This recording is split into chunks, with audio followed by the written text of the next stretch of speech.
আসসালামু আলাইকুম। এনএফিসা টেক চ্যানেলের আজকের টিউটোরিয়ালে আপনাকে স্বাগতম। থাম্বনেল দেখে ইতিমধ্যে বুঝতে পারছেন আজকের টিউটোরিয়ালটা আসলে অ্যাকশন প্রসঙ্গে। অর্থাৎ আপনি যখন অ্যাডোবি ফটোশপ ব্যবহার করবেন, সেক্ষেত্রে অনেকগুলো ইমেজকে যখন একই ধরনের বিভিন্ন এডিটিং কাজ বা বিভিন্ন কালার কারেকশন বা বিভিন্ন কাজ করেন, তো সেক্ষেত্রে সেম ধরনের কাজ যখন বারবার করতে হয়, তো এই কাজটা অ্যাকশনের মাধ্যমে খুব সহজে আমরা করতে পারি। তো চলুন আজকে এই টিউটোরিয়ালের মাধ্যমে দেখব কিভাবে খুব সহজে মাত্র কয়েক মিনিটের ভিতরেই আমরা যে কোনো একটা অ্যাকশন রেডি করে এবং তার ইফেক্ট কিভাবে পেতে পারি তার প্রক্রিয়াটা দেখব। তো চলুন স্ক্রিনের মাধ্যমে সরাসরি দেখে আসি। তো এখানে আপনারা দেখতে পাচ্ছেন যে ইমেজটা, এই ইমেজে আমরা একটা অ্যাকশন প্রয়োগ করব। সেটার জন্য আমরা প্রথমে অ্যাকশন ক্রিয়েটের ক্ষেত্রে যে কোনো একটা ইমেজকে চুজ করব। এই যে ইমেজ, এই ইমেজটা চুজ করার পর অ্যাকচুয়ালি অ্যাকশনে আমাদের কিভাবে কাজ করে তো সেটা আমরা দেখব। তো সেক্ষেত্রে আমরা এখানে এই যে দেখতে পাচ্ছেন আপনি উইন্ডোজ, এই যে উইন্ডোজ থেকে এখান থেকে এই যে অ্যাকশনে আপনারা চুজ করবেন। দেখুন এখানে একটা অপশন আসবে, অ্যাকশনের একটা বাটন চলে আসবে, একটা বার চলে আসবে। তো এক্ষেত্রে যেটা এখানে আপনাদের এই যে নিচে মাই অ্যাকশন 1 অ্যাকশন 2 এই দুটো অপশন থাকবে না, কিন্তু এখানে ডিফল্ট এই অপশনটা আপনার থাকবে। তো এটাকে আমরা মিনিমাইজ করে রাখি। এই দুটো অপশন থাকবে না, আমি আবারও বলছি এই দুটো অপশন থাকবে না। তো এক্ষেত্রে প্রথমে আমরা এখান থেকে একটা ফোল্ডার মানে সেট ক্রিয়েট করে নিব। এখানে অ্যাকশন 3 আমি নাম দিয়ে রাখলাম, এটা মাই অ্যাকশন 3। ওকে, এরপর এখানে প্লাস আইকন থেকে এখান থেকে এটা জেপিইজি একটা নাম দিয়ে রাখতে পারি আমরা। এটা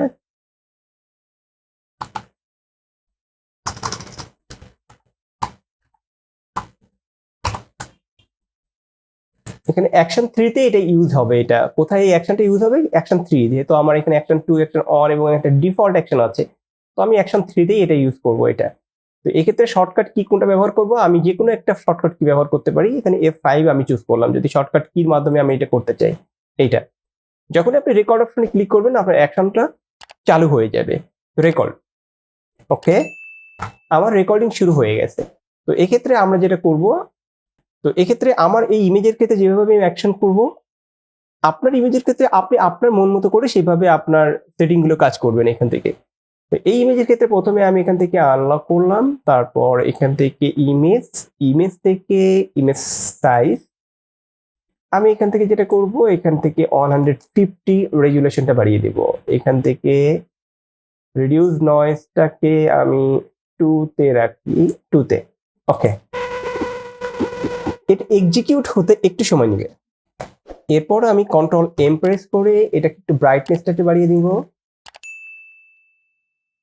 এটা ডিপেন্ড করবে আপনার ইমেজের উপরে।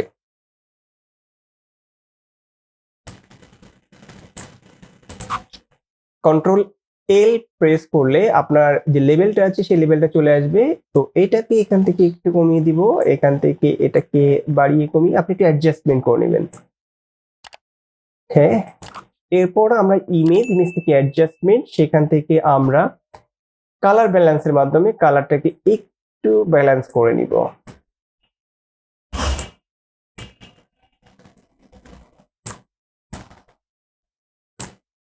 ওকে, এরপর ফিল্টার থেকে ক্যামেরা ফিল্টার ফিল্টারের মাধ্যমে আমি আমার ইমেজটাকে একটু এনহ্যান্স করে নিব। টেক্সচারটাকে একটু কমিয়ে দিব আর ক্লারিটিটাকে একটু বাড়িয়ে দিব।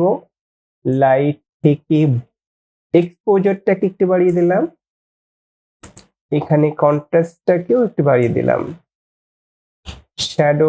শ্যাডোকে একটু বাড়িয়ে দিতে পারি বা একটু কমিয়ে দিতে পারি। না, শ্যাডো ঠিক আছে, ইটস ওকে।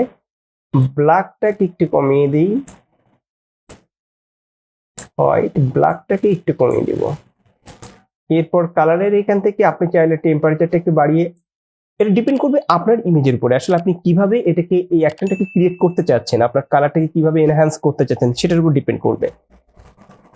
টিনটাকে আপনি চাইলে বাড়িয়ে বাড়িয়ে কমিয়ে আপনি আপনার মতো করে চেক করে দেখতে পারেন যে আসলে কেমন দেখাবে এটা। ভাইব্রেন্স, ওকে। ইফেক্ট যে কাজটা হলো, কার্ভেজ থেকে আমরা জাস্ট গ্রিনটাকে একটু এনহ্যান্স করব, একটু এনহ্যান্স করেছি।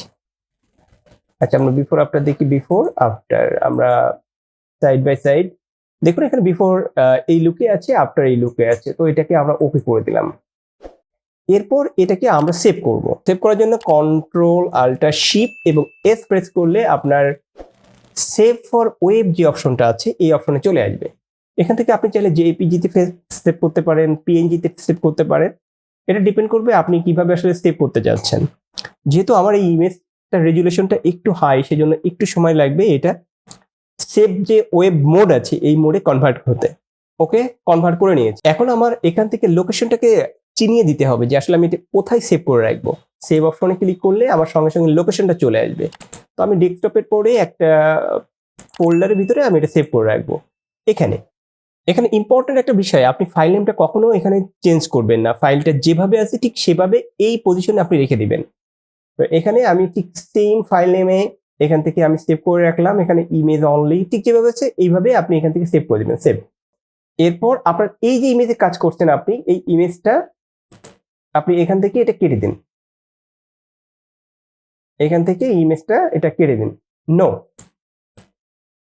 এরপর এরপর আপনি এখান থেকে জাস্ট এটা কেটে দিন, এখানে স্টপ করে দিন। স্টপ। বন্ধুরা, আমার অ্যাকশনের মেইন কাজটা কমপ্লিট হয়েছে। এখন আমি যদি এটা টোটালি মিলে কেটে দেয় এবং স্টার্টিং থেকে আবার শুরু করি, আবারও ফটোশপটা ওপেন করছি। এরপরে জাস্ট আমি এখান থেকে যে ইমেজগুলো নিয়ে কাজ করতে চাই,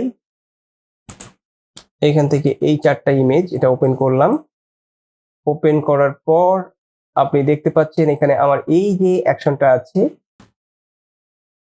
এরপর আপনারা দেখতে পাচ্ছেন এখানে এই যে ইমেজটা এখানে আসলো, এই ইমেজের ক্ষেত্রে এখানে এই যে প্লে বাটন যে অপশনটা আছে, এই প্লে বাটন অপশনে আপনি ক্লিক করলে, এখানে ক্লিক করলে অটো আমার যে অ্যাকশনটা জেনারেট হয়েছিল ওই অ্যাকশনটা এখানে এটা ইমপ্লিমেন্ট হবে। এখান থেকে কন্টিনিউ করলে এটা অটো সেভ হয়ে এটা কেটে যাবে। চলে গেছে। এরপরে এটা এক্সিকিউট হইতে একটু সময় নিচ্ছে। এরপর এটা এখান থেকে আমি অ্যাকশনটা ক্রিয়েট করলাম। বন্ধুরা দেখেন, আমরা এখানে যে 4টা ইমেজ, প্রত্যেকটা ইমেজ আমরা অ্যাকশনের মাধ্যমে এটা কমপ্লিট করেছি। তো এইভাবে খুব স্বল্প সময়ের ভিতরে একই ধরনের কাজ আমরা ফটোশপে যখন করতে যাব তখন অ্যাকশন প্রয়োগ করে আমরা করতে পারবো। বন্ধুরা, কেমন লাগলো ভিডিওটি? আশা করি ভিডিওটি অবশ্যই ভালো লেগেছে। যদি ভিডিওটি ভালো লেগে থাকে তাহলে অবশ্যই লাইক করে কমেন্টের মাধ্যমে জানাবেন। বন্ধুরা, আজকের টিউটোরিয়ালটা এখানে শেষ করছি। দেখা হবে পরবর্তী টিউটোরিয়ালে। যে যেখানে আছেন ভালো থাকবেন, সুস্থ থাকবেন। আল্লাহ হাফেজ।